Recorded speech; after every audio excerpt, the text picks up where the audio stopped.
ঢাকা বিশ্ববিদ্যালয় ক্যাম্পাসে ন্যূনতম কোনো নিরাপত্তা নেই। আলোচনা হচ্ছে যে ছাত্রদলের প্যানেল যদি আসে তাহলে আবারও এই ক্যাম্পাসে যে গণরুম গেস্ট রুম কালচার ফিরে আসতে পারে। গত 17 বছর তো আমরা সব থেকে নিপীড়িত ছিলাম, নির্যাতিত ছিলাম। আপনারা আমাদেরকে কেন এই প্রশ্নটি করেন আমরা জানি না। শিক্ষকদের একটা বড় সংখ্যকই একটা নির্দিষ্ট দলকে ফেভার দিতে চায়। নির্বাচন কমিশন নিরপেক্ষ আচরণ করছে না। এখন অনেক ছাত্র সংগঠন শিক্ষার্থীদেরকে খাওয়ার বিনিময়ে ভোট কিনতে চাই। যারাই জিতবে বেস্ট অফ লাক তাদের। ভোটের হাওয়া বইছে বিশ্ববিদ্যালয়ের প্রতিটি হল, আড্ডা কিংবা চায়ের কাপে। কে হবেন ডাকসুর এবারের ভিপি, জিএস আর এজিএস? ডাকসুতে 28টি পদে এবার প্রার্থিতা করছেন 471 জন, যেখানে 19 জন লড়াই করছেন জিএস পদটির জন্য। আজ আমাদের সঙ্গে রয়েছেন 5 জন জিএস প্রার্থী, আর আপনাদের সঙ্গে আছি আমি এস আল আরিফিন। আমি যদি প্রথমে আপনাদেরকে পরিচয় করে দিতে চাই, আমার সর্বডানে রয়েছেন গণতান্ত্রিক ছাত্র সংসদ সমর্থিত প্যানেলের আবু বাকের মজুমদার। আমার ডানে রয়েছেন জাতীয়তাবাদী ছাত্রদল সমর্থিত প্যানেলের জিএস প্রার্থী শেখ তানভীর বাড়ি হামিম। আমার বামে রয়েছেন বাম গণতান্ত্রিক ছাত্র জোট সমর্থিত প্যানেলের প্রার্থী মেঘমল্লার বসু, এবং সর্ববামে রয়েছেন ইসলামী ছাত্র শিবির সমর্থিত প্যানেলের প্রার্থী SM ফরহাদ, এবং আমাদের সঙ্গে যোগ দেবেন স্বতন্ত্র শিক্ষার্থী ঐক্য প্যানেলের প্রার্থী আল সাদি ভূঁইয়া। আমি প্রথমে হামিম আপনাকে দিয়ে শুরু করতে চাই। আপনার কাছে জানতে চাই, আপনারা প্যানেল ঘোষণা করতে কিছুটা দেরি করেছেন, তবে ইশতেহার দিয়েছেন সবার আগে, এবং আপনাদের ইশতেহারের মাধ্যমে শিক্ষার্থীদের সব রকম সমস্যার প্রতিফলন ঘটেছে। নির্বাচিত হলে আপনারা সেই প্রত্যাশা বা যে প্রত্যাশা দিচ্ছেন সেটা কতটা পূরণ করতে পারবেন? আসলে দেখুন, আপনি বললেন যে আমরা নির্বাচনে যে ইশতেহার সেটি খুব দ্রুত দিয়েছে। আসলে এটাও একটু আমাদের প্রলম্বিত হয়েছে, কেননা আমরা গত কয়েকদিন ধরে আমরা ঢাকা বিশ্ববিদ্যালয় ক্যাম্পাসের বিভিন্ন প্রান্তরে ক্যাম্পাসের শিক্ষার্থীদের কাছ থেকে তাদের সমস্যা কী, দাবি দেওয়া কী, সেগুলো সম্পর্কে জানতে চেয়েছি। আপনারা দেখেছেন যে আমরা বিভিন্ন ক্যান্টিনে পর্যন্ত গিয়েছি। সেই ক্যান্টিনে যারা খাদ্য গ্রহণ করছিল সেই শিক্ষার্থীদের সাথে আমরা কথা বলেছি, এমনকি ক্যান্টিন মালিকদের সাথেও কথা বলেছি। এইসব ধরনের বিভিন্ন ধরনের সমস্যা প্রথমে চিহ্নিত করেছি। শিক্ষার্থীদের কাছে আমরা প্রতিকার জানতে চেয়েছি। অনেক ক্ষেত্রে তারা দিতে পেরেছে, অনেক ক্ষেত্রে তারা দিতে পারেনি। সেইগুলো আমরা বাংলাদেশের বিভিন্ন বিখ্যাত যারা বিভিন্ন বিষয় এক্সপার্টাইজ আছে তাদের সাথেও কিন্তু আমরা ইতিমধ্যে বসেই কিন্তু আমরা আমাদের ইশতেহারটি চূড়ান্ত করেছি। আমরা যদি নির্বাচিত হই এই ইশতেহার পূরণে আমরা ইনশাল্লাহ চেষ্টা করব। কিন্তু তার থেকে বড় কথা, বর্তমান যে গঠনতন্ত্র রয়েছে এখানে আমরা সকলেই বিভিন্ন ধরনের খুব সুন্দর ইশতেহার প্রকাশ করছি, যেগুলো করা অবশ্যই সম্ভব। কিন্তু সব কিছুর মূলে রয়েছে গঠনতন্ত্র। এই গঠনতন্ত্র আপনি জানেন, ঢাকা বিশ্ববিদ্যালয় ভিসি মহোদয় বিনা প্রতিদ্বন্দ্বিতায় তিনি প্রেসিডেন্ট হবেন। এটা একটি স্টুডেন্টসদের ইলেকটোরাল বডি। আমরা চাই যে এখানে আমাদের ছাত্রদের ভিতর থেকেই যেন একজন নির্বাচিত প্রতিনিধি প্রেসিডেন্ট হন, সেটা আমরা চেয়েছিলাম। কিন্তু আমরা সংবিধান সংস্কার প্রস্তাবনা যখন দিয়েছি সেটা গৃহীত হয়নি। সুতরাং আমরা যদি নির্বাচিত, আমাদের প্যানেল যদি নির্বাচিত হয়, আমরা সর্বপ্রথম কিন্তু গঠনতন্ত্রে হাত দিব, এবং গঠনতন্ত্রে হাত দিয়ে সেটা ঠিক করার মাধ্যমে আমরা বাকি যে ইশতেহার সেগুলো পূরণ করব। ধন্যবাদ আপনাকে। আমরা যেতে চাই আবু বাকের মজুমদারের কাছে। বাকের, মাত্র একদিন আগে আপনারাও একটা ইশতেহার প্রকাশ করেছেন এবং বলছেন যে খসড়া পূর্ণাঙ্গ ইশতেহার আসবে। আসলে কবে নাগাদ এই ড্রাফট? আপনারা বলছেন যে ড্রাফট ইশতেহার, আপনাদের ইশতেহারের কাগজের ড্রাফটটা লেখা রয়েছে ওটা? আচ্ছা, ওখানে হয়তো টাইপিং মিস্টেক থাকতে পারে। এটা পূর্ণাঙ্গ ইশতেহারে ছিল। সেখানে প্রায় 8টি প্রস্তাবনা হাজির করা হয়েছে। তার মধ্যে 48টি দাবি দফা ছিল। সেটা আমরা কীভাবে বাস্তবায়ন করবো তার একটা এই ধারণা সেখানে ছিল। তো মূলত আমাদের যে ইশতেহারের আইডিয়াটা, সেটা হচ্ছে আমরা দীর্ঘদিন ধরে এই ক্যাম্পাসে একটি গবেষণাভিত্তিক বিশ্ববিদ্যালয় রূপান্তরের জন্য কাজ করে যাচ্ছি, এবং আমরা সেই জন্য নিজস্ব বিভিন্ন পেপার ওয়ার্ক আমাদের ছিল। তো যেহেতু এখন ডাকসু হচ্ছে, ডাকসুকে আমরা সেটাকে আমাদের ইশতেহার হিসেবে নিয়ে এসেছি। যেটি ভাই বললেন যে ভাইরা ইতিমধ্যে কথা বলছেন হলগুলোতে, আমরা আসলে এই 20 সাল থেকে এই কথা বলে যাচ্ছি। কোথায় কোথায় সমস্যাগুলো আছে সেগুলো অনেক আগে থেকেই চিহ্নিত করেছি। এখানে ঢাকা বিশ্ববিদ্যালয়ে খাবারের সমস্যা, এটা আজকে না, এটা এই 50 বছরের 100 বছরের সমস্যা। ঢাকা বিশ্ববিদ্যালয়ে খাবারের সমস্যা কিন্তু সমাধান হয়নি। আচ্ছা, আমি যদি আপনাকে একটু থামাই জায়গাটাতে, আপনাদের ইশতেহারটা আমরা দেখেছি এবং দেশের মানুষ ইতিমধ্যে জেনে গেছে। আপনারা অনেক কিছু আধুনিকায়নের কথা বলেছেন, আধুনিকায়ন করবেন। এটা আসলে বাস্তবে যে সময়টা ডাকসুর যে সময়সীমা 1 বছর, এটার মধ্যে আধুনিকায়নগুলো সম্ভব কিনা? হ্যাঁ, অবশ্যই আমি মনে করি যে সম্ভব। বিশেষ করে ধরেন যে আমরা রেজিস্টার বিল্ডিং আধুনিকায়নের কথা বলেছি। এটা একটা অ্যাপসের মাধ্যমেই চাইলে পুরো রেজিস্টার বিল্ডিংয়ের প্রসেসটাকে একটা অ্যাপসের মাধ্যমে নিয়ন্ত্রণ করা সম্ভব। আপনার হচ্ছে আমরা আধুনিকায়নের জন্য বলেছি যে হলের মধ্যে ল্যাব করার কথা আমরা বলেছি, হলগুলোতে কম্পিউটার ল্যাবের কথা বলেছি, আধুনিক ল্যাবের কথা বলেছি। এটাও চাইলে কিন্তু সম্ভব। আমরা দেখেছি মেয়েদের 5 হলে কিন্তু ইতিমধ্যে কম্পিউটার ল্যাব স্থাপন করা হয়েছে। আমরা আধুনিকায়নের জন্য বলেছি হচ্ছে ডিপার্টমেন্টের ল্যাবগুলি। আমাদের অনেকগুলো ডিপার্টমেন্টের ল্যাব ইতিমধ্যে আধুনিক আছে, অনেকগুলো ডিপার্টমেন্টের আংশিক আধুনিক, আংশিক এখনও পুরনো যন্ত্রপাতি দিয়ে আছে। তো আংশিক যেগুলো পুরনো যন্ত্রপাতি আছে সেগুলোকে আধুনিকায়ন করা যেতে পারে। তো আমরা মূলত এই আইডিয়াটাকে হচ্ছে সামনে নিয়ে আসার চেষ্টা করেছি। আরেকটা বলেছি আমরা ফুড পয়েন্টের স্থাপনের মাধ্যমে প্রত্যেকটা স্থানে ক্যাম্পাসে, বিশেষ করে হলগুলো এবং যেসব পাবলিক স্পেসগুলো আছে সেখানে খাবারের সমস্যা নিরসনের জন্য, যেমন ধরেন আপনি KFC একটা ব্র্যান্ড, তার সব জায়গায় যেমন সেম টাইপ অফ ফুড স্টলগুলো same type of food point ক্যাম্পাসে স্থাপন করে বিশ্ববিদ্যালয়ের প্রশাসনের মাধ্যমে সেটা পরিচালনা করলে আমরা আশাবাদী যে এই ক্যাম্পাসে যে খাবার ব্যবস্থা যে সমস্যা সেটা সমাধান করা সম্ভব এবং সেখানে চাইলে কিন্তু শিক্ষার্থীদের ভর্তুকিও দেওয়া যেতে পারে। আধুনিকায়ন আরেকটা জিনিস বলেছি যে বিশেষ করে আমাদের যে ট্রান্সপোর্ট সিস্টেমে কোথায় বাস থামে, কোথায় বাস যায় বা কোন বাস কোন সময়, এটা নিয়ে কিন্তু শিক্ষার্থীরা শুরু থেকে বিড়ম্বনায় পড়েন এবং কোথায় স্টেশনগুলো। তো সেই জন্য আমরা একটা অ্যাপসের প্রস্তাবনা দিয়েছি যেখানে বাসের যেমন লোকেশন ট্র্যাক করা যাবে, কোথায় কোন শিডিউল সেগুলো ট্র্যাক করা যাবে এবং কোথা থেকে ছাড়ছে সেই বিষয়টি কিন্তু জানা যাবে। তো এবং সব ধরনের ইনফরমেশনই সেখানে যারা বাসের শিক্ষার্থী আছেন তারা সেগুলো পেতে পারবেন। তো সেই ধরনের একটা প্রস্তাবনা আমরা দিয়েছি। তো বিশেষ করে আমাদের আধুনিকায়ন যে প্রস্তাবনাগুলো এগুলো খুবই আমি মনে করি যে অল্প সময়ের মধ্যে বাস্তবায়ন করা সম্ভব। আমরা আরেকটি বলেছি যে পুরো ক্যাম্পাসকে ফ্রি ইন্টারনেট সেবার আওতায় নিয়ে আসা এবং আমরা মনে করি যে ফ্রি ইন্টারনেট সেবা নিয়ে আওতায় এই যে স্টার্লিংয়ের মাধ্যমে নিয়ে আসা খুবই সম্ভব এবং আমরা ইতিমধ্যে এটার খবর নিয়েছি। মাত্র 40 টাকা পার হেড আপনি কিন্তু চাইলে স্টার্লিং ঢাকা বিশ্ববিদ্যালয়ের শিক্ষার্থীকে দিতে পারবেন। ধন্যবাদ বাকের। আমরা একটু মেঘমোল্লার বসে আপনার কাছে জানতে চাই, আপনাদের ইস্তেহারে আপনারা আসলে কোন বিষয়গুলোকে সামনে এনেছেন, অগ্রাধিকার দিচ্ছেন এবং সে নতুন কি থাকছে শিক্ষার্থীদের জন্য?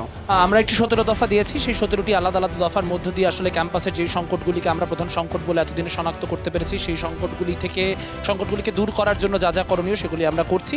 এখানে আপনি যদি দেখেন আমরা গঠনতন্ত্র সংস্কারের বিষয়টিকে প্রায়োরিটাইজ করেছি, কারণ আসলে আপনি জানেন যে আমরা এখানে আবাসন সংকট দূর করার কথা বলি বা অন্য যে কোনো সংকট দূর করার কথা বলি, সেখানে বাজেটের একটি বড় বিষয় আসে। আপনি দেখবেন ডাকসুর যে বাজেট, সেই বাজেট কিন্তু 1 কোটি সামথিং লক্ষ টাকা, তার বেশি নয়। কাজে আমাদের যদি এই সমস্যাগুলি সমাধান করতে হয় তাহলে আমাদের বিশ্ববিদ্যালয়ের যে বাজেট, সেই বাজেটকে অ্যাক্সেস করতে হবে। সেই বাজেটকে অ্যাক্সেস করার জন্য ডাকসু গঠনতন্ত্র পরিবর্তন করতে হবে এবং ডাকসু গঠনতন্ত্র পরিবর্তনের মধ্য দিয়ে ডাকসুকে ডেমোক্রেটাইজ করা আমাদের প্রথম প্রায়োরিটি। আমরা শিক্ষক শিক্ষার্থীর যে সম্পর্ক, সেই সম্পর্কে ভারসাম্য আনার জন্য কাজ করছি। আমরা শিক্ষক ইভ্যালুয়েশন পদ্ধতি রাখতে চাই।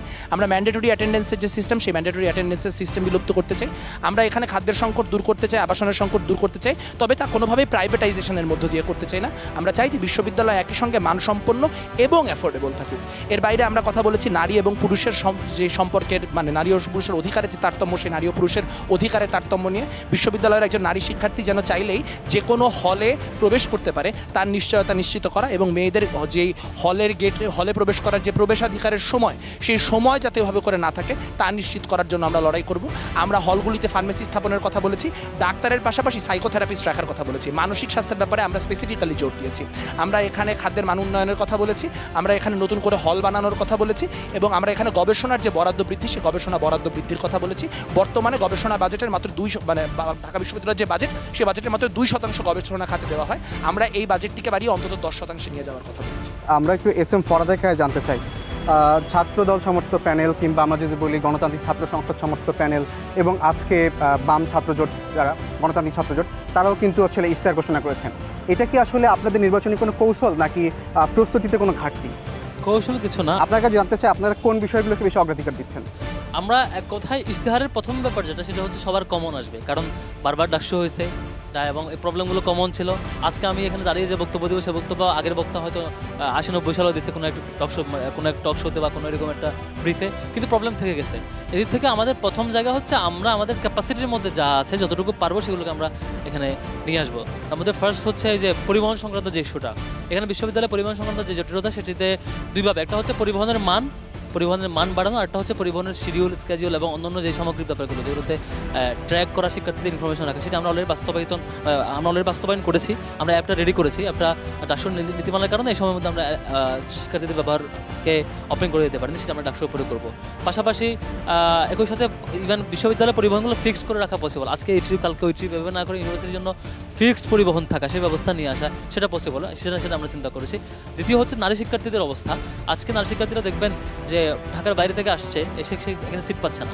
আমরা প্রথমত যেটি বলেছি, যাদেরকে সিট দিতে পারবে না তাদেরকে অবশ্যই আবাসন ভাতা, আবাসন ফি দিতে হবে, যাতে করে তিনি তার ব্যবস্থাপনা থাকতে পারেন। আর খুব দ্রুত সময়ের মধ্যে এটাকে প্রায়োরিটাইজ করে তাদের আবাসন ব্যবস্থা নিশ্চিত করা। তৃতীয়ত আমরা বলেছি নারীদের যে সেফটি সিকিউরিটি থাকা নারী শিক্ষার্থীদের, সেটি আজকে আমাদের ক্যাম্পাসে পর্যাপ্ত নাই। আজকে যদি ফজিলুদ্দিনেসা হল কিংবা কৈমত্রী হল থেকে রাত 8টায় কেউ বের হয়, সেই আশপাশের যে পরিবেশ কিংবা সুফিয়া কামাল হলের আশপাশের যে পরিবেশ, একটা শিক্ষার্থী যে নিরাপদভাবে হাঁটাচলা করবে, সেই পরিবেশটুকু নাই। বিশ্ববিদ্যালয় কর্তৃপক্ষের জায়গা থেকে এই ব্যবস্থা আমরা নিশ্চিত করতে চাই, এটা বাধ্য করতে চাই যে আমাদের শিক্ষার্থী বন্ধুরা ক্যাম্পাসে নিরাপদ পরিবেশ পায়। তৃতীয় হচ্ছে একটা শিক্ষার্থী ক্যাম্পাসে আসার পরে দুইটা চ্যালেঞ্জের সম্মুখীন হয়। একটা হচ্ছে 5 বছর সে কীভাবে কাটাবে, কীভাবে সময়টা কাটাবে? এখানে শুধু ক্লাস পরীক্ষার মধ্য দিয়ে সে চলে যায়। সে যে নানান ডাইভার্স ক্যাপাসিটির মধ্য দিয়ে সে ক্যাপাসিটি গ্রো করার মধ্য দিয়ে সে বেড়ে উঠবে, এটা একটা স্কিলের হাব হবে, সেই জিনিসটা হয়ে ওঠেনি। আরটা হচ্ছে 5 বছর সে কোথায় যাবে? সে সরকারি জব করবে, সে সরকারি কর্মকর্তা হবে, দেশের বাইরে যাবে, সে উদ্যোক্তা হবে, ব্যবসায়ী হবে। তার অ্যালামনাই কিংবা অন্য রিসোর্সের কাছে সেই অ্যাক্সেসটা পাচ্ছে না, যার মাধ্যমে সে হচ্ছে এই ধরনের ক্যাপাসিটি তৈরি করবে। আমরা সেটিকে অ্যাড্রেস করতে চাই। অ্যাড্রেস করবার জন্য আমরা দেশের বাইরে আমাদের শিক্ষার্থী যারা আছে ঢাকা ইউনিভার্সিটি, তাদেরকে অলরেডি প্রতিটা দেশের আলাদা আলাদা টিম ফর্ম করেছি যারা মেন্টরিং করবে। আবার স্কিল হাবে পরিণত করার জন্য আমরা আমাদের সংগঠনের দিক থেকেও আমাদের কর্মসূচির অধিকাংশ কর্মসূচি আমরা রেখেছি শিক্ষার্থীদেরকে কীভাবে ক্যাপেবল করে গড়ে তোলা যায়, কীভাবে তাদের ক্যাপাসিটি বিল্ডিং প্রসিডিউরে যাওয়া যায়, এটা একটা। তো এবং একই সাথে অন্যান্য সরকারি জব বা অন্যান্য জায়গায় যারা যেখানে যাবে সেটার জন্য তাদের ভালো একটা প্রশিক্ষণের আওতায় নিয়ে আসা, ভালো মেন্টরিং আওতায় নিয়ে আসা, সেটি আমরা ইনশাআল্লাহ নিশ্চিত করতে পারবো। ফাইনাল হচ্ছে আরেকটা গুরুত্বপূর্ণ, সেটা হচ্ছে বিশ্ববিদ্যালয়ের সেবাগুলো ডিজিটালাইজেশনের মধ্য দিয়ে পুরোপুরি সেবা পাচ্ছি না আমরা। করোনার আগে যেটা ছিল আমরা সবগুলো অফলাইনে করতাম, এখান থেকে এখানে দৌড়াইতাম, এখান থেকে এখানে দৌড়াইতাম। আমরা যদি করোনার সময় এসে ইউনিভার্সিটির চাপে পড়ে আংশিক কাজ অনলাইনে করেছে, এখনও আবার সেম একই ব্যাপার। আপনি এখানে একবার পূরণ করেন, আবার অনলাইনে করেন, আবার রেজিস্টার বিল নিয়ে করেন, হলে করেন, পুরোটাই আমরা অনলাইনে নিয়ে আসতে চাই। সকল সেবা একটি নির্দিষ্ট কার্ডে নিয়ে আসতে চাই। ওকে, ধন্যবাদ। আপনাকে আমি একটা প্রশ্ন করে রাখি, আপনার প্রার্থিতা নিয়ে কোর্টে একটা রিট করা হয়েছে, তো এই বিষয়ে আসলে আপনি কি বলবেন? আপনি ফেসবুকে একটা স্ট্যাটাসও দিয়েছেন এই মধ্যে। ফেসবুকে স্ট্যাটাস দিয়েছে এবং প্রেস কনফারেন্সও করেছি, বলেছি তার প্রতি আমি শুভেচ্ছা জানাচ্ছি, কারণ তিনি দ্বিমতের জায়গায় রেখেছেন, এটা প্রোপাগান্ডা নিয়ে যান নাই, তিনি অন্তত রিড করেছেন আর কি। আমার সব বন্ধুরা বা সহপাঠীরা যারা হচ্ছে ভিডিও এডিট করে প্রচার করে বা আজে বাজে প্রোপাগান্ডা চলে, তাদের চাইতে অন্তত তিনি একটু ম্যাচিউর ভূমিকা গেছেন, রিড করেছেন, এই জন্য তার প্রতি আমি শুভেচ্ছা জানিয়েছি। এবং যেহেতু এটা কোর্টের ব্যাপার, আপাতত আমি মন্তব্য করছি না, সেটা কোর্ট থেকে যেভাবে, যেহেতু বিশ্ববিদ্যালয়ের সিদ্ধান্তের বিপরীতে তিনি রিড করেছেন, বাকিটা কোর্ট থেকে যে রায় আসবে সেটার প্রতি আমি রেসপেক্ট জানাই এবং আইনের প্রতি শ্রদ্ধাশীল নিয়মিত আগেও ছিলাম, সামনে থাকতে চাই আর কি। আমাদের সাথে এই মুহূর্তে এসে যোগ দিয়েছেন স্বতন্ত্র শিক্ষার্থী ঐক্য প্যানেলের প্রার্থী আলসাদি ভূঁইয়া। আলসাদি ভূঁইয়া, আমরা আসলে ইস্তেহার নিয়ে কথা বলছিলাম, আপনি অনেকটা দেরি করে ফেলেছেন, তো আপনার কাছে আমি খুব অল্প সময় 30 সেকেন্ডের মধ্যে জানতে চাই যে আসলে আপনাদের ইস্তেহারে আপনারা কোন বিষয়গুলোকে এগিয়ে রাখছেন, যেহেতু এখানে যে বাকি 4 জন রয়েছে তারা প্রত্যেকেই এক একটা দল থেকে তারা বিলং করেন বা তাদের এক একটা ব্যাকগ্রাউন্ড রয়েছে। আপনি তো একজন স্বতন্ত্র প্রার্থী হিসাবে এখানে লড়ছেন, তো সেই ক্ষেত্রে আসলে আপনার ইস্তেহারটা তাদের চেয়ে কতটা ভিন্ন হবে? আমাদের ইশতেহারটা হচ্ছে শিক্ষার্থীদের জন্য একটি ইশতেহার, এবং সেই ইশতেহারটি আসছে শিক্ষার্থীদের কাছ থেকে। আজকে আপনি দেখেন আমাদের চট্টগ্রাম বিশ্ববিদ্যালয়ে কি হচ্ছে, আমাদের কুয়েটে কি হয়েছে। আমাদের শিক্ষার্থীরা যখন ক্যাম্পাসে আসে, আমার মা গ্রাম থেকে চিন্তা করে যে আমার ছেলেটি নিরাপদ থাকতে পারবে কি না। আমরা আমাদের শিক্ষার্থীদের জন্য একটি নিরাপদ ক্যাম্পাস করতে চাই, এবং আমরা আরেকটি জিনিস করতে চাই যেখানে শিক্ষার্থীদের ভিন্ন মত থাকবে, ভিন্ন দল থাকবে, কিন্তু আমাদের ক্যাম্পাসে কেউ কাউকে কোনো ধরনের হুমকি মারধর করতে পারবে না। আমাদের ক্যাম্পাস থেকে আর কোনো আবরার ফাহাদ, হাফিজুর রহমান, আবু বকরের লাশ বের হবে না। আমরা এখান থেকে বিশ্ববিদ্যালয়ে এসে আমরা যেন গ্র্যাজুয়েট হয়ে বের হতে পারি, আমরা যেন নিরাপদ চাকরি বা কেরিয়ার নিশ্চিত করে বের হতে পারি, সেই ধরনের একটি প্রসেস, সেই ধরনের একটি প্রক্রিয়া আমাদের ইশতেহারে থাকবে। আমাদের ইশতেহারে আরও যে একটি বিষয় থাকবে সেটি হচ্ছে আমরা আমাদের ক্যাম্পাসের খাদ্য, আবাসন, স্যানিটেশন, আমাদের কেরিয়ার সার্ভিস ম্যানেজমেন্ট, আমাদের স্কিল ডেভেলপমেন্ট প্রোগ্রাম, এই প্রোগ্রামগুলোকে আমরা প্রাধান্য দিচ্ছি। একই সাথে আমরা ঢাকা বিশ্ববিদ্যালয়ের সাবেক এবং বর্তমান শিক্ষার্থী যারা আছে তাদেরকে নিয়ে আমরা একটি অনলাইন প্ল্যাটফর্ম গড়ে তুলব, যেখানে আমাদের সাবেক এবং বর্তমান শিক্ষার্থীরা যুক্ত থাকবে এবং একে অপরের সাথে তারা ভিউ এক্সচেঞ্জ করতে পারবে একটি একাডেমিক জায়গা থেকে। আরেকটি বিষয় আমি আপনাদেরকে বলতে চাই, সেটি হচ্ছে আমরা আমাদের বিশ্ববিদ্যালয়ের শিক্ষার্থী যারা আছে তাদের হচ্ছে অনেকেরই অনেকটি সময় ফ্রি থাকেন, সেই সময়টি আমরা তাদেরকে যখন কোনো পার্ট টাইম জবে যুক্ত করা যায়, আমরা সেই ধরনের কোনো একটি আলোচনা করব। একই সাথে আমাদের যেসব প্রতিষ্ঠানগুলো ঢাকার মধ্যে কারখানা আছে, প্রতিষ্ঠান আছে, সেসব প্রতিষ্ঠানগুলোতে যেন আমরা আমাদের শিক্ষার্থীদেরকে ইন্টার্নশিপ যুক্ত করতে পারি, সেই ধরনের একটি রূপরেখা আমাদের ইশতেহারে থাকবে। আমি একটু বাকের রেখা যেতে চাই আরেকবার। বাকের, এই 1 বছর আগেই যাদের সঙ্গে একসঙ্গে রাস্তায় আন্দোলন করেছেন, একসঙ্গে স্লোগান দিয়েছেন, এখন ঠিক 1 বছরের মাথায় এসে সবাইকে আলাদা আলাদা প্ল্যাটফর্ম থেকে একে অপরের বিরুদ্ধে বলা যায় এখন লড়াই করতে হচ্ছে একরকম। হ্যাঁ, আসলে শিক্ষার্থীদের কাছে নিজেকে বা নিজের দলকে আসলে যোগ্য সেই প্রমাণের একটা চেষ্টা চলছে। তো নির্বাচনের পরে কি আবারও আমরা সেই ভ্রাতৃত্বের জায়গা দেখতে পারবো, নাকি এখন যে অবস্থাটা রয়েছে সেই অবস্থাতে আপনারা থাকবেন? আমি মনে করি যে এখনও আমাদের সেই ভ্রাতৃত্বের জায়গাটি আছে। যখন হাসিনা বা আওয়ামী লীগ প্রশ্ন ছিল তখন আমরা সবাই একসাথে হয়ে আমরা হাসিনার বিরুদ্ধে লড়াই করেছি। তো হাসিনা প্রশ্ন আসলে বা আওয়ামী লীগ প্রশ্ন আসলে, ফ্যাসিবাদ প্রশ্ন আসলে আমরা এখনও সবাই এক হয়ে যাব, এতে কোনো সন্দেহ নেই। কিন্তু এখানে ডাকসুকে কেন্দ্র করে যে আমরা ইলেকশনে অংশগ্রহণ করেছি, সেই অংশগ্রহণ আমি সবাইকে ইতিবাচকভাবে দেখছি এবং সবাই আমরা ফ্যাসিবাদ বিরোধী লড়াইয়ে ছিলাম। তো এখানে যেই জিতুক না কেন এটা আসলে এই ক্যাম্পাসের শিক্ষার্থীর জন্য কাজ করবে, এটা আমাদের প্রত্যাশা এবং আমি পার্সোনালি মনে করি যে এটাই আসলে হবে। তো এটা আসলে খুব বেশি সম্পূর্ণ একটা প্রশ্ন করি, সেটা হচ্ছে যে আপনাদের ইস্তেহারে আপনারা লিখেছেন যে রাজনৈতিক স্বাধীনতাকে প্রথম অগ্রাধিকার দিবেন। এটাকে কেন আপনারা প্রথম অগ্রাধিকার দিচ্ছেন? রাজনৈতিক স্বাধীনতাকে আমরা অগ্রাধিকার দিয়েছি, তার কারণটা হচ্ছে আমরা দেখেছি যে দীর্ঘদিন ঢাকা বিশ্ববিদ্যালয়ে যখন ফ্যাসিবাদ কায়েম করা হয়েছে, ছাত্রলীগ এখানে কাউকে রাজনৈতিক মত প্রকাশ করতে দেয়নি। শুধু রাজনৈতিক মত প্রকাশ না, তার যেই মত সেই মতটাকেই সবাইকে মুখ দিয়ে স্বীকার করেছে, ক্যাম্পাসে হলে রেখেছে, শিক্ষার্থীদের মানসিক নির্যাতন করেছে, শারীরিক নির্যাতন করেছে, গেস্টরুম গণরুম চালিয়েছে এবং শিক্ষার্থীদের যে বাক স্বাধীনতা সেটি হরণ করেছে এবং সকল ধরনের তার মানবিক মর্যাদা এখানে তাকে ক্ষুণ্ণ করা হয়েছে। তো সেজন্য আমরা মনে করি যে ঢাকা বিশ্ববিদ্যালয়ের শিক্ষার্থীরা জুলাই অভ্যুত্থানের মধ্যে দিয়ে কিন্তু তারা নতুনভাবে এই ক্যাম্পাসে কথা বলছে, তারা তাদের সকল অধিকার বুঝে নিচ্ছে, কারো ব্যাপারে প্রশ্ন থাকলে সরাসরি প্রশ্ন করছে। এবং আমি পার্সোনালি মনে করি যারা আমরা রাজনীতি করছি তাদের চেয়ে বেশি এম্পাওয়ার্ড হচ্ছে যে যারা কোনো কিছুতে নাই তারা, কারণ আমাদেরকে যে কোনো সময় যে কোনো কোয়েশ্চেন করতে পারে, যে কোনো জায়গায় ধরতে পারতেছে। তো সেই জন্য আমরা এই জিনিসটাকে অগ্রাধিকার দিব, তারা যাতে সব সময় তাদের এই স্বাধীনতাকে চর্চা করতে পারেন, এই জন্য আমরা এই রাজনৈতিক মত প্রকাশকে আমরা অগ্রাধিকার দিচ্ছি।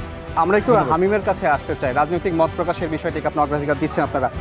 অনেকেই বলছে, আলোচনা হচ্ছে যে আপনাদের যে প্যানেল ছাত্রদল সমর্থিত, সেই প্যানেল যদি আসে তাহলে আবারও এই ক্যাম্পাসে যে গণরুম গেস্ট রুম কালচার সেটা ফিরে আসতে পারে।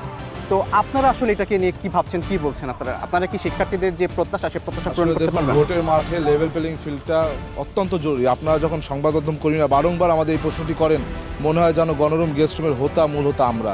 গত 17 বছর তো আমরা সব থেকে নিপীড়িত ছিলাম, নির্যাতিত ছিলাম। আপনারা আমাদেরকে কেন এই প্রশ্নটি করেন আমরা জানি না। আপনারা এই প্রশ্নের মাধ্যমে লেভেল প্লেইং ফিল্ড অনিশ্চিত হয়, এর মাধ্যমে শিক্ষার্থীদের কাছে ব্যাড মেসেজ যায়। এই জন্য আমি আজকে প্রথম আলোর মাধ্যমে সকল সাংবাদিক ভাই বোনদের, গণমাধ্যম কর্মীদের বলবো, এই ধরনের প্রশ্ন অন্যদের তো করেন না, আমাদেরকে কেন করেন? আমাদেরকে এই ধরনের প্রশ্ন করবেন না।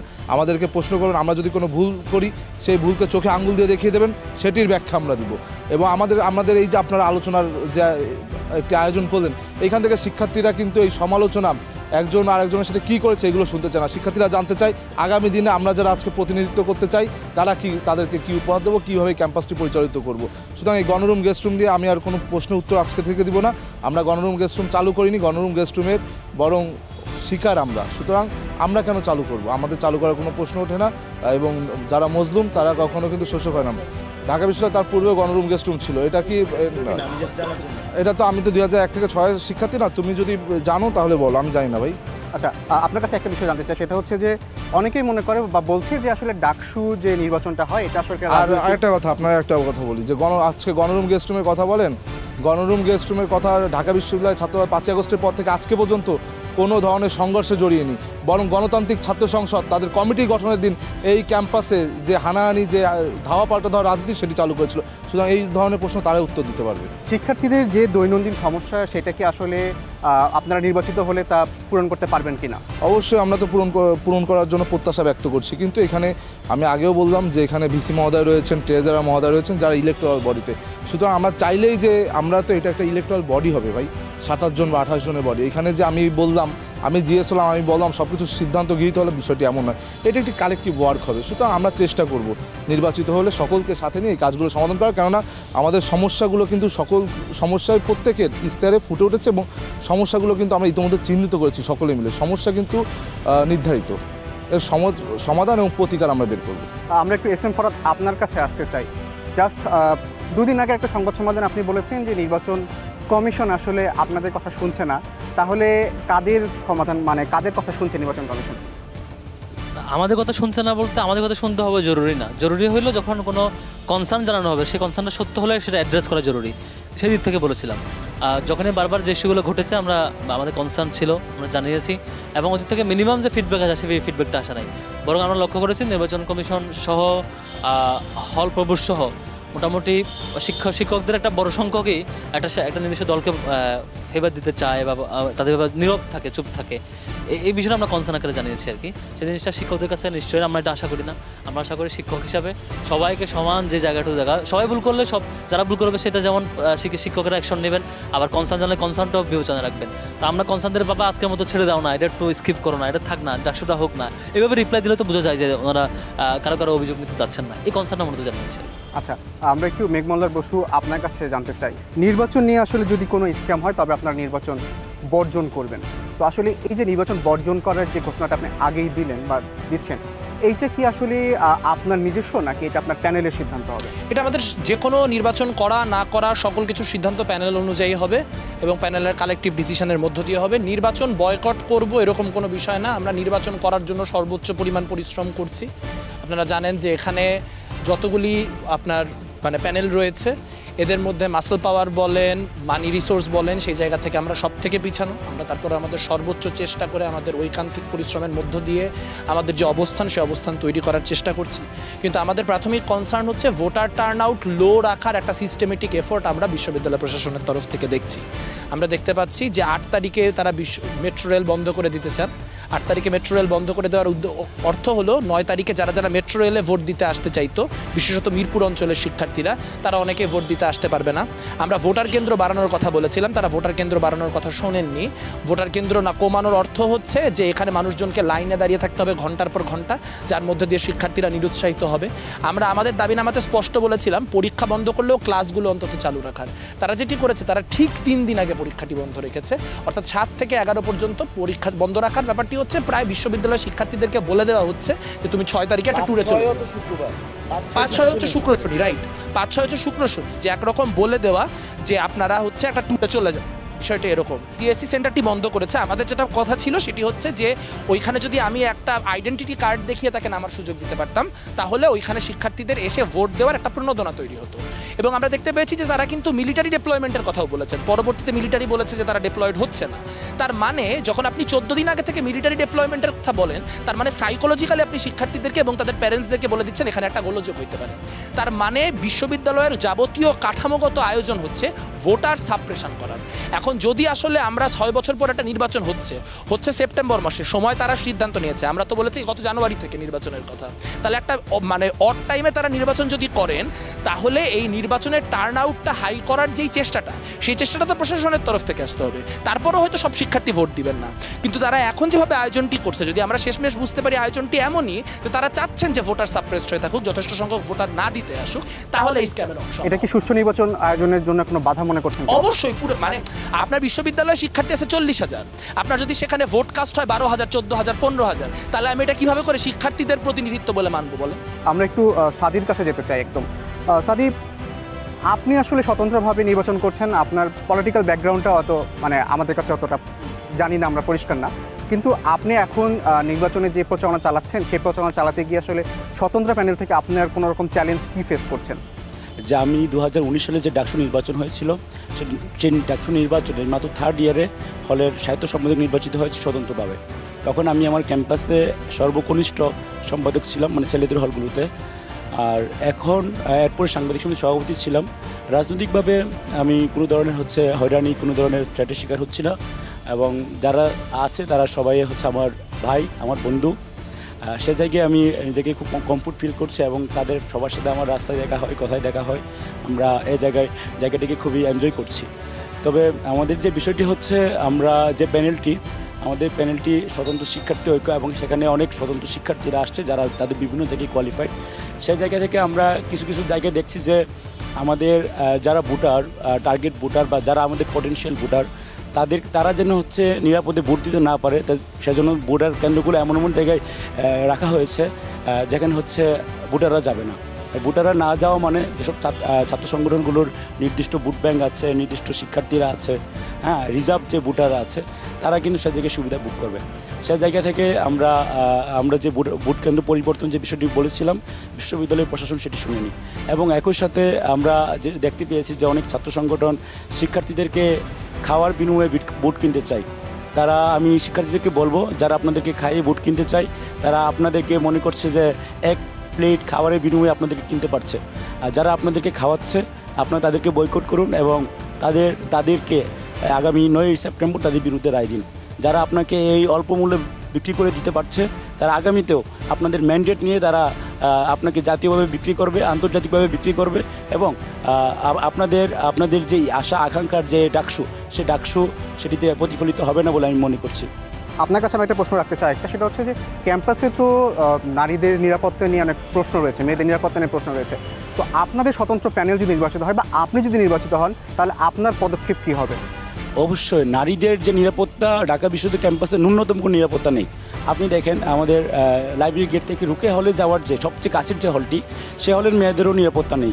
আমাদের শামসুন্নাহার হলের মেয়েরা আপনার রাস্তায় বক ঘুরে এবং বিভিন্নভাবে নির্যাতন মানে বিভিন্নভাবে হয়রানি বা বিভিন্নভাবে হচ্ছে তারা অনিরাপদ ভোগ করছেন। আমাদের বাসে যেসব মেয়েরা আসছেন, যেসব শিক্ষার্থীরা আসছেন, তারাও হচ্ছে বাসের মধ্যে দাঁড়িয়ে আসছেন, তারা হচ্ছে গাদাগাদি করে আসছেন, সেখানে পর্যাপ্ত ফ্যানও নেই বাসগুলোতে। এবং আমাদের সুফিয়া কামাল হল, আমাদের 2টা মেয়েদের হলকে তারা হচ্ছে বাইরে রেখেছে, যেখানে নিউ মার্কেটের মতো একটি জায়গা আছে এবং সেখানে রাস্তা খুবই বিপজ্জনক অবস্থায় আছে। এবং আরেকটা জিনিস দেখবেন যে আমাদের কুয়েতমতি হল এবং বঙ্গমাতা হল, একটু পানি হলে সেসব হলের ভিতরে পানি চলে যায় এবং সেসব হলগুলোকে আপনার বিশ্ববিদ্যালয় প্রশাসন ন্যূনতম কোনো ধরনের হচ্ছে সুবিধা দিচ্ছে না। আমাদের প্যানেল নির্বাচিত হলে আমরা মেয়েদের হলগুলোতে যখন লাইব্রেরি বন্ধ হবে ততক্ষণ পর্যন্ত আমাদের বাস সার্ভিস দিতে হবে এবং আমাদের অন্যান্য নারীদের হলের যেসব হলগুলো আমাদের ক্যাম্পাসের বাইরে আছে, তাদের হলে ঢোকার প্রবেশ সময়সীমাও বৃদ্ধি করতে হবে এবং আমাদের হলের ভিতরে যে ফেসিলিটিগুলো আছে, আমাদের নারীদের যে স্যানিটেশনের ব্যবস্থা আছে, সেটি কিন্তু খুবই নিম্নমানের। আপনি জানেন আমাদের নারীদের যখন বিভিন্ন সমস্যা হয়, সেই সমস্যা নিয়ে তারা মুখ করতে পারছে না। আমাদের হলগুলোতে হচ্ছে নারী গেটকিপার নাই, যেসব মেয়েরা পর্দা করে তারা কিন্তু ছেলেদেরকে দেখায় তারা যেতে হয় এসে থেকে তারা আনকমফোর্ট ফিল করে। একইভাবে আমাদের যারা হচ্ছে অমুসলিম শিক্ষার্থী আছে হলের মধ্যে, তারা কিন্তু তাদের প্রার্থনার জন্য আলাদা জায়গা পাচ্ছে না। সেই বিষয়টি আসলে খুবই কনসার্নের বিষয় যে এক রুমে একজন নামাজ পড়ছে, আরেক রুমে একজন পূজা করছে, দুজনের 2টা সমস্যা হচ্ছে। আমাদেরকে নারী শিক্ষার্থীরা এবং যারা অমুসলিম শিক্ষার্থী আছে তারা জানিয়েছে যে আমাদের জন্য যেন অন্তত একটা আলাদা ব্লক করা হয়, যেন হচ্ছে আমরা আমাদের ধর্মীয় বিধানগুলো পালন করতে পারি, আমার জন্য যেন তার অসুবিধা না হয়। এবং আমরা ছিলাম নিরাপত্তার বিষয়টাতে, আমরা একটু এবার ফরহাদের কাছে আসতে চাই। আপনারা বলছেন যে আপনাদের যে প্যানেলটি এটা হচ্ছে ইউনিটি ইন ডাইভার্সিটি, এটা কি আসলে এই নির্বাচনের জন্য একটা আপনারা এই পদ্ধতিতে গেছেন, নাকি আসলে আপনারা এটাকে প্র্যাকটিস করতে চান দলীয়ভাবে? আমাদের এখানে মূলত উদ্দেশ্য একটাই যে বাংলাদেশটাকে আমরা কেমন দেখতে চাই অথবা ক্যাম্পাসটাকে আমরা কেমন দেখতে চাই, এটা একটা রিফ্লেকশন আমাদের প্যানেলের মধ্যে দিয়ে করার আমরা চিন্তা করেছি। এখানে প্রথম বৈশিষ্ট্য হলো আমার সাথে যিনি দ্বিমত করবেন, আমার সাথে যিনি একদম বিপরীত স্ট্যান্ড নেবেন, তিনিও আমার প্যানেলে থাকবেন। আমরা একসাথে মিলে ক্যাম্পাসটা করতে চাই, এটা রিফ্লেকশন যাতে এটার মধ্যে আমরা দেখাতে পারি। দ্বিতীয় হচ্ছে এখানে হিজাবি, নন হিজাবি, প্র্যাকটিসিং, নন প্র্যাকটিসিং মুসলিম সবাই, মুসলিম, অমুসলিম, বাঙালি, অবাঙালি, এখানে ভালো রেজাল্টদারি মেধাবী শিক্ষার্থী কিংবা ভালো পলিটিশিয়ান কিংবা ভালো ইন্টেলেকচুয়াল অথবা ভালো স্পোর্টস পারে অ্যাথলেট, মানে সব ক্যাটাগরি, ভালো বিতার্কিক সব ক্যাটাগরি মানুষকে আমরা এখানে একসাথে করেছি। আপনি দেখবেন যে আমার এখানে যেমন ফিমেলদের রাইটস নিয়ে ফিমেল স্টুডেন্টদের রাইটস নিয়ে কাজ করেছে এমন প্রতিনিধি আছে, ফিজিক্যালি চ্যালেঞ্জদের রাইটস নিয়ে কাজ করে এমন প্রতিনিধি আছে, সারা বাংলাদেশে জাতীয় বিতর্ক প্রতিযোগিতায় বিটিভি আন্তঃবিশ্ববিদ্যালয় প্রতিযোগিতায় চ্যাম্পিয়ন হয়েছে এমন প্রতিনিধি আছে। এখানে ডিপার্টমেন্টে মাস্টার্স অনার্স সবগুলোতে ফার্স্ট হয়েছে এরকম একাধিক প্রার্থী আছে। আবার একই সাথে এই রেজাল্টের পাশাপাশি পলিটিক্যাল লিডারশিপ কন্টিনিউ করেছে, জুলাই গণঅভ্যুত্থানে পলিসি মেকিং এবং ফিল্ড লেভেলে সমন্বয় করেছে, আহত হয়েছে, চোখ হারিয়েছে এমন ধরনের প্রতিনিধি আছে, হাত পা ভেঙে হাসপাতালে ভর্তি ছিল জুলাই গণঅভ্যুত্থানে, এরকম প্রতিনিধি আমাদের আছে। অর্থাৎ সব কিছুর রিফ্লেকশনটা আমরা এখানে চেয়েছি। আসলেই একটা প্যানেল যেমন হওয়া দরকার, আমরা চিন্তা করছি সীমাবদ্ধ নাকি আপনারা এটাকে দলীয়ভাবে প্র্যাকটিস করতে চান? যেখানে একটা দল বড় সংগঠন হওয়া সত্ত্বেও সবাইকে মিলে অ্যাকোমোডেট করে এটা করতে পারে, তিনি বাস্তবেও সেটি পারবেন, কাজে পারবেন, সেটিতে এটা প্রমাণ করে। আমরা চালিয়ে দিতে পারতাম শুধুমাত্র আমার দলের জনশক্তি দিয়ে কর্মী দিয়ে করে ফেলতে, কিন্তু আমরা সেটা করছি না। বাংলাদেশটা, এই ক্যাম্পাসটা শুধুমাত্র শিবিরের জনশক্তি দিয়ে আমি করবো না, আমি সবাইকে নিয়ে করতে চাই, সবাইকে যে করবো সেটি রিফ্লেকশন। ধন্যবাদ ফরহাদ। আমি একটু মেঘমল্লার আপনার কাছে একবার আসতে চাই। সেটি হচ্ছে যে এখনকার যে জেনারেশন, আমরা বলছি যে জেনজি, এই জেনজি জেনারেশনের শিক্ষার্থীরা ক্যাম্পাসে এখন বড় একটা সংখ্যায় রয়েছে তারা এই সময়। তো আসলে তাদের যে আগ্রহের জায়গা, ধরেন প্রযুক্তি বা গবেষণা বা ক্যারিয়ার নিয়ে তারা বেশ ওরিয়েন্টেড। তো আপনাদের আসলে যে ইস্তেহার দেওয়া হয়েছে সেখানে তাদের প্রতিফলনটা কতটুকু হয়েছে, তাদের আমরা বলেছি যে আমাদের এখানে যে গবেষণা বাজেট, সেই গবেষণা বাজেট হচ্ছে বিশ্ববিদ্যালয়ের মূল বাজেটের 2%। আমরা এই বাজেটটিকে বিশ্ববিদ্যালয়ের বাজেটের 10% করতে চাই এবং বাজেটের এখন যে অ্যালোকেশন, সেই অ্যালোকেশনে যারা শিক্ষক মূলত গবেষণার ক্ষেত্রে তারাই রিসোর্সটি পান, যারা গবেষণাকারী শিক্ষার্থী তারা সেটি পান না। সো আমরা চাই এটি এনশিওর করতে যে শিক্ষার্থীদের হাতে যেন গবেষণা বাজেট যায়। আমরা আরেকটা গুরুত্বপূর্ণ কথা বলেছি, সেটি হচ্ছে হচ্ছে রিসার্চ করার ক্ষেত্রে, থিসিস করার ক্ষেত্রে যেন সিজিপিএকে কোনো মানদণ্ড হিসেবে ধরা না হয়। কারণ অনেক ক্ষেত্রে মানে আপনার এখানকার যে সেমিস্টার সিস্টেম, সেই সেমিস্টার সিস্টেমের রেগুলারিটির জায়গায় না থাকার কারণে একজন শিক্ষার্থীর হয়তো সিজি হাই না হলেও হতে পারে যে তিনি রিসার্চার হিসেবে খুবই ভালো হবেন। কাজে সেখানে সিজিপিএর যে বাধাটি, সেই সিজিপিএর বাধাটি না রাখা। আমরা এখানে বলেছি যে আমাদের যে আপনার লাইব্রেরি আছে, লাইব্রেরি 24 ঘন্টা খোলা রাখা, লাইব্রেরির কলেবর বৃদ্ধি করার কথা আমরা বলেছি, যেটি এখানকার স্টুডেন্টদের একটা বড় ক্রাইসিস, যে এখানকার রেজিস্টার বিল্ডিংয়ের ক্রাইসিস। আমরা বলেছি একটা ক্যাম্পাস ইআরপি সিস্টেমের মধ্য দিয়ে সেটিকে সম্পূর্ণ পরিমাণে ডিজিটালাইজ করা, যাতে একজন শিক্ষার্থী যেই ট্রমাটার মধ্য দিয়ে যান যে একটি টাকা জমা দেওয়ার জন্য তাকে একবার ব্যাংক, একবার রেজিস্টার বিল্ডিং, একবার তার ডিপার্টমেন্ট দৌড়াদৌড়িটি করতে হয়, সেই দৌড়াদৌড়িটি যেন বন্ধ হয়। মোট কথা আমরা এখানে আধুনিকায়নের জন্য যা কিছু করণীয় তার প্রত্যেকটি জিনিসে আমাদের ইশতেহারে রাখতে সক্ষম হয়েছি। একই প্রশ্নটা আমি তানভীর বারী হামিম আপনার কাছে করতে চাই যে জেনজিদের যে আগ্রহের যে জায়গা, সেই প্রযুক্তি বা তাদের গবেষণা বা ক্যারিয়ার নিয়ে তাদের যে চিন্তাভাবনা বা স্কিল ডেভেলপমেন্ট, এগুলোর দিকে আসলে আপনারা কতটা বিশেষ নজর রাখছেন? আমরা এইগুলো নিয়ে কিন্তু আমাদের ইস্তাহারে তুলে ধরেছি। সেটি হলো, আপনি জানেন যে আমাদের এই ক্যাম্পাসের রিসার্চের মেঘদা যেটি বললেন যে বাজেট অত্যন্ত কম, কিন্তু আরও দুঃখের বিষয় এই যে 2% বাজেট, এই বাজেট পূরণেও কিন্তু আমরা সক্ষমতার পরিচয় দিতে পারিনি। সুতরাং এখানে আমাদের যেমন রিসার্চের বাজেট বাড়াতে হবে, ঠিক একইভাবে আপনারা জানেন যে বাংলাদেশের বিভিন্ন প্রান্তিক অঞ্চল থেকে আমাদের ঢাকা বিশ্ববিদ্যালয়ের প্রথম বর্ষে একজন শিক্ষার্থী আসেন। অধিকাংশ ক্ষেত্রে কিন্তু তাদের কম্পিউটার লিটারেসি থাকে না। সুতরাং তাদের যেন বিনামূল্যে কম্পিউটার লিটারেসি এনশিওর করা যায়, এটাও কিন্তু আমরা বলেছি যে প্রথম বর্ষের একজন শিক্ষার্থী তার যেন কম্পিউটার লিটারেসিটা এনশিওর করা যায়। এছাড়া আপনি জানেন যে আমাদের যে শিক্ষার্থীরা রয়েছে, আমাদের বেশিরভাগ ল্যাবে কিন্তু অত্যন্ত পুরাতন মানধাতা আমলের টুলস রয়েছে, সেগুলোকে আমরা আরও আধুনিকায়ন করতে চাই এবং আমরা চাই যে এইগুলার মাধ্যমে আমরা ঢাকা বিশ্ববিদ্যালয়ের যে একটি গৌরবোজ্জ্বল ইতিহাস ছিল, সেই ইতিহাসের আলোকে আমরা সামনে আলোকবর্তিকা হয়ে এই বিশ্ববিদ্যালয়কে সামনে এগিয়ে নিয়ে যাব। ধন্যবাদ। আমরা একটু বাকেরের কাছে, বাকের আপনার কাছে আমি 2-3টি বিষয় জানতে চাবো। আমার সর্বশেষ একদম আপনার কাছে বিষয়, সেটি হচ্ছে যে 1 নম্বর, শিক্ষার্থীদের যে টিউশন ফি এবং পড়াশোনার যে খরচ, সেই খরচ ন্যূনতম করা যায়, সেই বিষয়ে আসলে আপনাদের কোনো প্রতিশ্রুতি আছে কি না? আচ্ছা, আমরা এখানে মনে করছি যে শিক্ষার্থীদেরকে স্বাবলম্বী করা উচিত।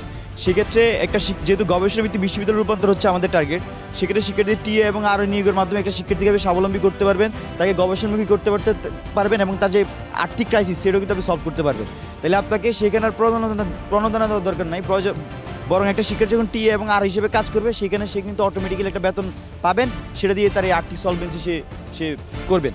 এটা একটা বিষয়। আরেকটা বিষয় বলবো যে প্রযুক্তি নিয়ে কথা বলছিলেন, তো প্রযুক্তির ক্ষেত্রে আমরা ইতোমধ্যে ঢাকা বিশ্ববিদ্যালয়ে আইটি ফর অল একটা প্রোগ্রামের মাধ্যমে প্রায় 8000 শিক্ষার্থীকে আমরা বেসিক এআই ট্রেনিং দিয়েছি এবং আমাদের পরিকল্পনা আছে 10,000 শিক্ষার্থীকে আমরা মাসে যাতে 30 থেকে 50,000 টাকা ইনকাম করতে পারে সেই ধরনের আমরা ক্যাপাসিটি বিল্ড আপ করবো।